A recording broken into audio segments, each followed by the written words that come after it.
Like, if you asked me to make a deck right now, I would fold like a cheap chair. How do you view the distinction between like execution and strategy? Like, how much should you be planning for your work versus how much should you just be doing it? How do you view that? It's a great question. For me, first of all, the answer is self-awareness. It really is. Because for you and I, it might be different. But it's a very important question, right? Like, somebody once said something to me, he said, Gary, you know what I love about VaynerMedia? I'm like, what? And I was pumped. But it was actually a razz. He goes, if I told you to get to the other side of that wall, you would 100% get there.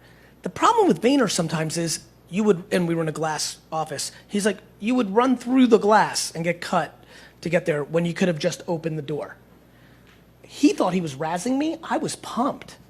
I was like, because I got him back, it's fun chess, right? I'm like, brother, the reason you're paying me is because you usually pay people who just sit in this room and debate going to the door.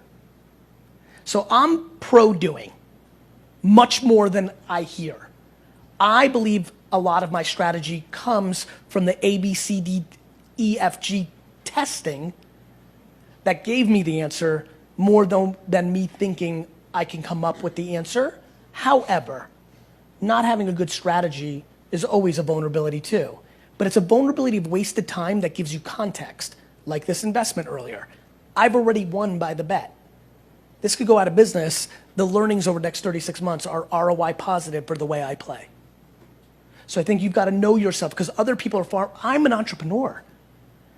I'm not capable of sitting down and doing type A work. Other people's chemicals are type A. So for them, strategy might be the strength. So you have to know yourself.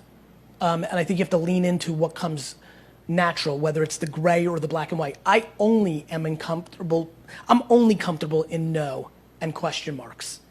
Many need to do a ton of stuff before they can make that jump. If they try to be like me, they're gonna have anxiety in the same way that I would have anxiety to like put together a PDF. No, really, like if you asked me to make a deck right now, I would fold like a cheap chair. I'd be like, oh, D-Rock, I'd be like, look over there and run away. Like, I just can't, I'm not capable of doing it, which is why I was such an extremely poor student. But luckily for me, at a very young age, I leaned into who I actually was and went pot committed, and it worked. And I want more of that for everybody in here. And you don't have to do it my way, you have to do it your way. And that's why that's a very personal question, but those are the two ways. But I believe, I'm a big fan of doing. You can't read about push-ups. So, people love to use strategy as a disguise for non-action. Now go leave a comment in the first 3 minutes to be one of the 3 pins.